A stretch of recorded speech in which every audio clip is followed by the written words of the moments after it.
Bismillaahi Raxmaani Raxiim.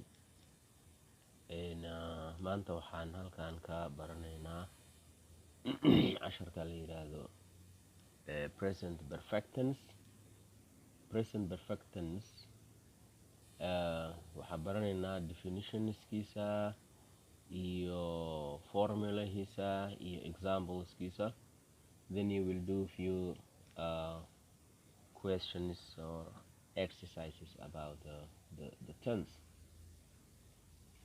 Before we start, explanation or definition about the present perfect tense, let's first try to warm up ourselves and do, the next step forward.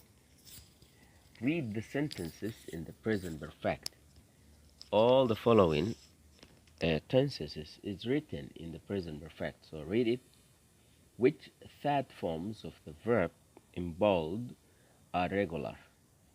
Regular verbs, the verbs that usually end in ed, and which are the irregular verbs that usually don't take the ed form in their past and the past participle form. Example: affirmative, he has fallen in love.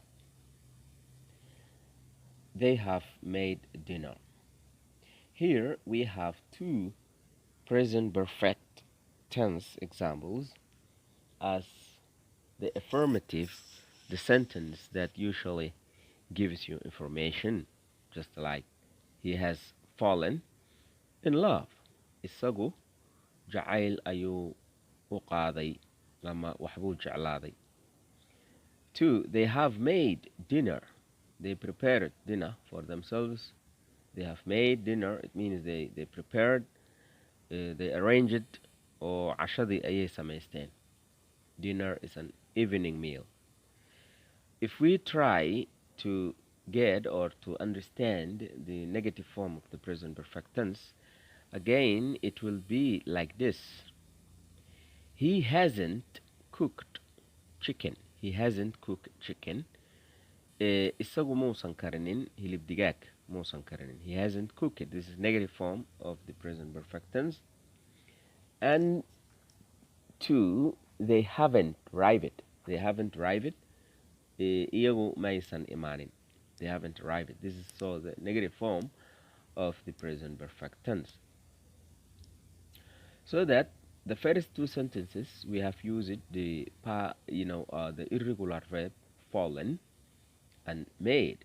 Fallen and made. These are two, irregular verb forms of the third type. And the examples of the negative, we have the regular verbs cook it and arrive it. So these two, then we have the past participle that ends in ed, cook it and arrive it. Okay. Now let us see again the question forms of the present perfect tense and follow it here with the short answers. When we want to make the question form in the present perfect tense, we usually, make inversions.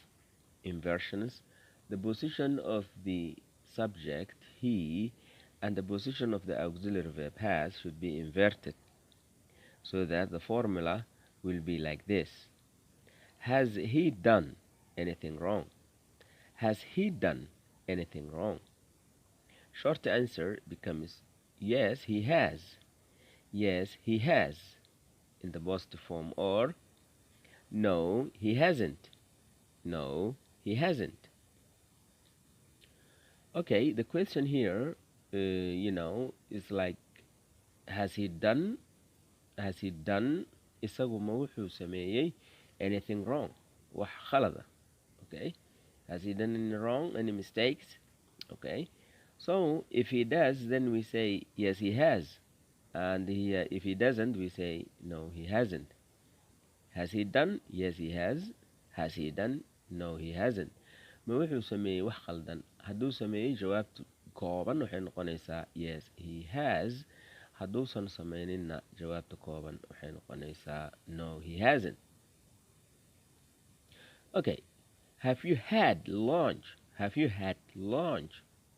This time we again, use the irregular verb form had, which now, means eat. Have you had lunch means have you eaten lunch? Okay, so if you had your lunch, you say short form yes I have. If you don't have any lunch, then you say no I haven't. Have you had lunch? Yes I have.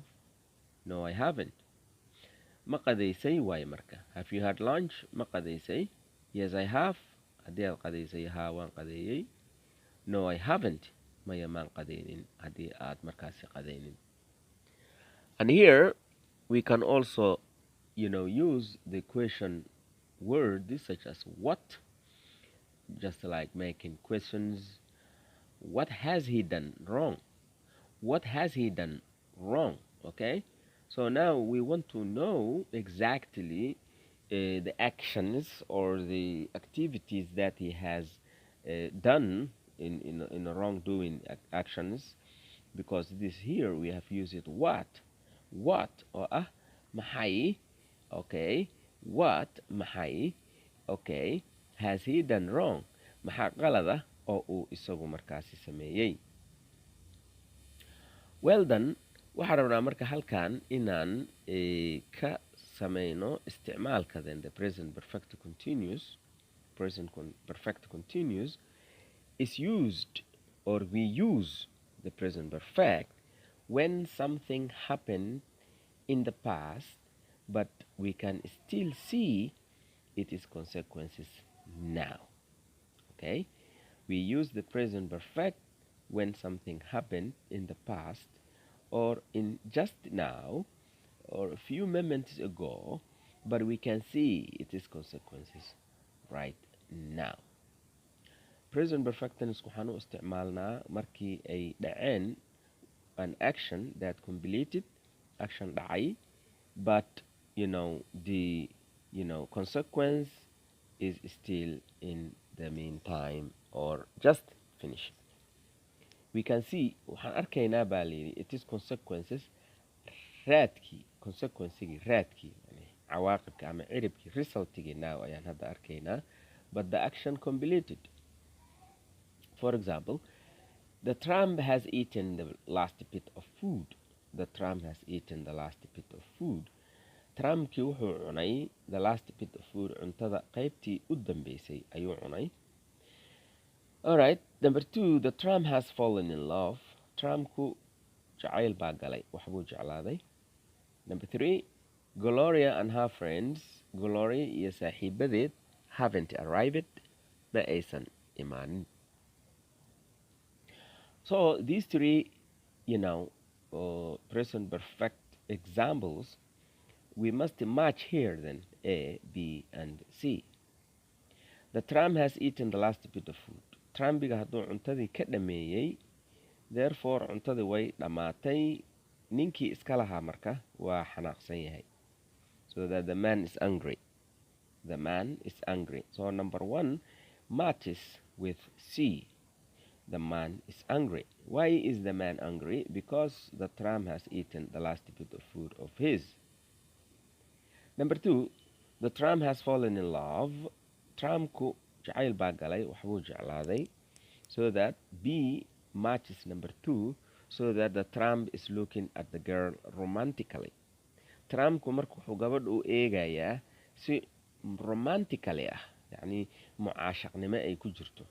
Okay, therefore because he has fallen in love, so number 2 will be matched to B. And the last one, 3, Gloria and her friends haven't arrived. Gloria iyo saaxiibadeed ma aysan imaanin. Therefore the tramp is sad. The tramp is sad because the tramp was waiting for Gloria and her friends. Since they haven't arrived, he is feeling sad. The tramp is sad. So that number 3 and A is to be matched again. So as we have explained here, we use the present perfect when something happened in the past, but we can see it is consequence now. Or we can simply say The present perfect is used to express an action which has just completed. The action is past, but the result can be seen now. Okay, now let's try to practice the following irregular verbs. Regular verbs just add or just to give a sign R, or irregular verb just to give the sign I. R means regular and I means irregular. Write the third form. waxaana qoraysaa foomka saddexaad ayaa laga rabaa inaad qorto, kan labaad lagama rabo. Verb 1, verb 2, verb 3. Verbka koowaad hadduu u qoran yahay waa infinitive. Verb 2gana waxaa la yidhaahdaa pastiga markuu yahay. Verb 3 marka la yahay qaabka verb 3ga past participle kaas ayaa adiga laga doonayaa marka. Example-ku u soo qaatay buugga markaa clean ayuu soo qaatay. Clean, cleaned, clean, cleaned. Clean marka waa regular, pastiga ed ayaa la raacsiinaya. Then verb to be ayaa ugu horeeya. Verb to be, be. Okay, third formkiisa wuxuu noqonayaa been, been ayuu noqonayaa, waa irregular verb. Break, break, broken, break, broken waa irregular verb. Bring, bring, brought, brought waa irregular verb. Buy, buy, bought, bought waa irregular verb. Clean, cleaned waa regular verb. Close, closed waa regular verb. Come, come ayuu kusoo noqonayaa, waa irregular verb. Cook, cooked waa regular verb, ed raacsiina. Cooked. Discover, discovered waa regular verb. Do, done, do, done waa irregular verb. Drink, drink, drank, drank waa irregular verb. Eat, eat, eaten, eaten waa irregular verb. Fall, fall, fallen, fallen waa irregular verb. Find, found, find, found waa irregular verb. Forget, forget, forgotten, forgotten waa irregular verb. Get, get, gotten, gotten waa irregular verb. Go, go, gone, gone waa irregular verb. Have, have, had, had waa irregular verb. Learn, learn, learned, learned waa irregular verb. Lose, lose, lose, lost, lost, lost waa irregular verb. Make, make, made, made waa irregular verb. Meet, meet, met, met waa irregular verb. Open, opened, opened waa regular verb. Pass, passed, passed, passed waa regular verb. Put, put, put, put waa irregular verb. Read, read, read waa irregular verb. See, seen, see, seen waa irregular verb. Take, taken, take, taken waa irregular verb. Win, win, win, won waa irregular verb. win, won waa irregular verb. Write, write, written, written waa irregular verb. Okay, now complete the dialogues with the verbs in the present perfect. Haddu marka aan dhammaystirno wada sheekaysigan with the verbs in the present perfect tense. Verbska iyada oo laga dhigayo present perfect tense. Number 1. Why is everybody laughing? Have you done something funny? Number 2. Mike has fallen into the swimming pool in his best suit. Here it becomes has fallen into. Mike has fallen into. Mike has fallen into the swimming pool.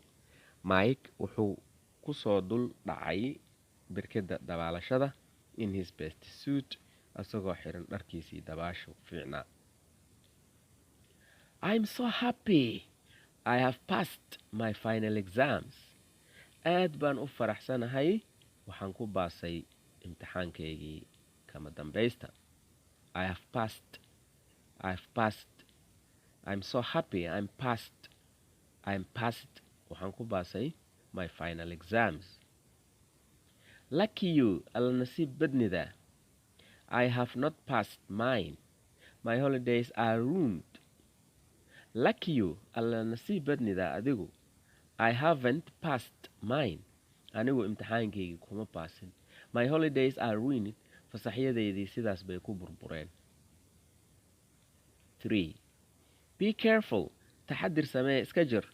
I have broken a bottle and there is a lot of glass on the floor. Be careful. I have broken a bottle and there is a lot of glass on the floor. Iska ilaali. Waxaan jabshay dhalo. I have broken a bottle. Waxaan jabshay dhalo and there is a lot of glass. Muraayado badan baa daadsan on the floor. Dhulka, shamiitada ama kabiska.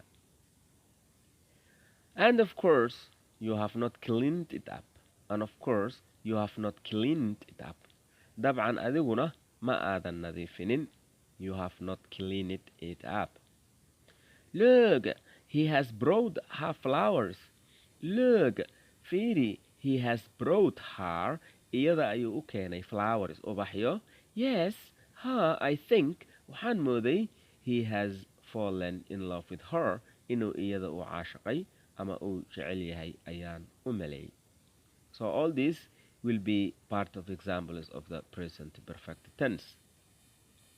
So if you come here and try to practice more and in the present perfect tense, it will be something like this. Now you are going to play a role by using the cues to make dialogues here. We have A that represents student A and we have B that represents student B. So every person will take his turns and try to build a sentence which is the present perfect tense. A. You look tired. Waxaad u muuqataa qof daalan. I'm fine. Waa fiicanahayo. I have just run all the way to school. I have just run. Waxaan soo ordayay all the way to school. Wadada imaata iskuulka. Number 2. You look fantastic. You look fantastic. Thanks. I have lost 5 kilograms. 3. Are you okay?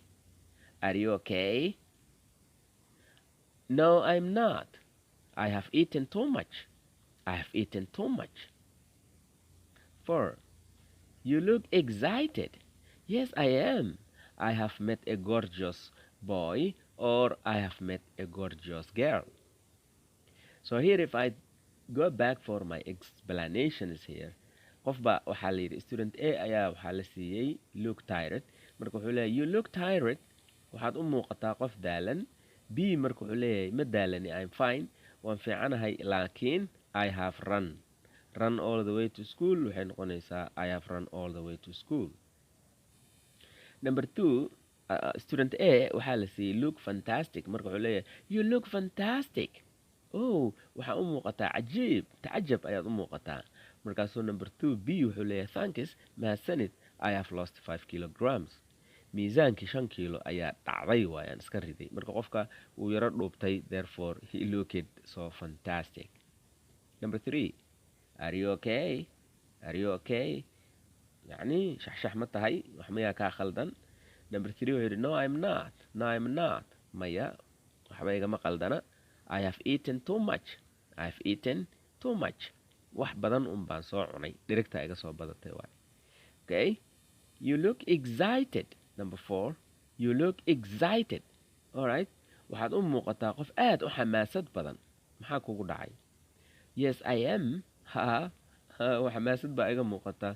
I have met a gorgeous boy. Waxaan la kulmay wiil qurux badan. Ama I have met a gorgeous girl. Waxaan la kulmay gabar qurux badan. Sidaas oo kale ayaa la rabaa in question number 5, number 6, number 7 and number 8 aad isku daydaan. One by one aad isku daydaan. casharkeenii maanta ee ku aadanaa marka the present perfect tense intaas ayaan kusoo gunaanudeynaa. wax yar oo halkan waxaa inoogu qoran game ah, playing a game, just trying to guess what's happening here about your ideas. Two students are conversing each other, student A and student B. I'm angry, waan caraysanahay anigu. Student B wuxuu leeyahay have you had an argument with someone, qof miyaad la murantay oo aad isdagaasheen. A wuxuu leeyahay no I haven't, maya cid isma dagaalin. B wuxuu leeyahay have you failed a test, imtixaan miyaad ku dhacday. A wuxuu leeyahay marka yes I have, imtixaan ayaan ku dhaco leeyahay that's why I'm angry. Feelings marka waxaa lagu cabiraa dareenka. Angry oo ah xanaaq, happy oo ah farxad, excited oo ah xamaasad ama farxad, sad oo ah murugo, iyo worried oo ah walwalid qofku markuu aad u walwalayo. Okay, now reasons can isticmaal. Okay, have you bought a new dress, have you bought a CD, have you bought a computer, have you bought a bike ayaa halkaas noqonaysa. marka qofka hadduu darees soo gato oo CD gato oo computer gato oo bike gato marka feeling dareenkiisa muxuu noqon karaa happy, excited ayuu noqon karaa. Number 2 okay, I have broken my computer, I have broken my DVD player. Computerkeygii aan jabiyey, DVD playerkeygii aan jabiyey. So this feeling muxuu noqonayaa worried, sad, walwal iyo murugo waay marka. Okay, I have failed a test, I have failed examka haddii lagu dhaco feelingka muxuu noqonayaa angry. Okay, angry. haddii lagu baasana cagsi I have passed a test, I have passed an exam. So this time the person is excited, the person is happy. Okay, I have learned to drive, this is what? This is happy, excited. I have made a pizza, this is also excited and happy. I have repaired a bike, this is also another positive, excited happiness. I have lost your MP3 player, MP3 player kaadi waa dhumiyey. I have lost your MP3 player. Okay, music ciyaarahaagii waa dhumiyey. Oh, this is sad, this is worried, this is angry. I have lost a mobile phone keygii aan lumiyey. This is also sad and angry and worried. I have lost a gamekii aa laiga badiyey. This is also angry and sad. Okay, I have made a date with someone, okay, qof ayaan saaxiib la noqday waay. I have made a date with someone, this is also excited and happiness. I have won a competition, this is excited, happiness, and etc. That is all for our lesson today. We have been talking about the present perfect tense. We have taken examples about the lesson and etc. And that's all for today. Thank you very much. Haddii aad ka hesheen, subscribe and like it. Thank you very much. See you another lesson on another time. Bye bye.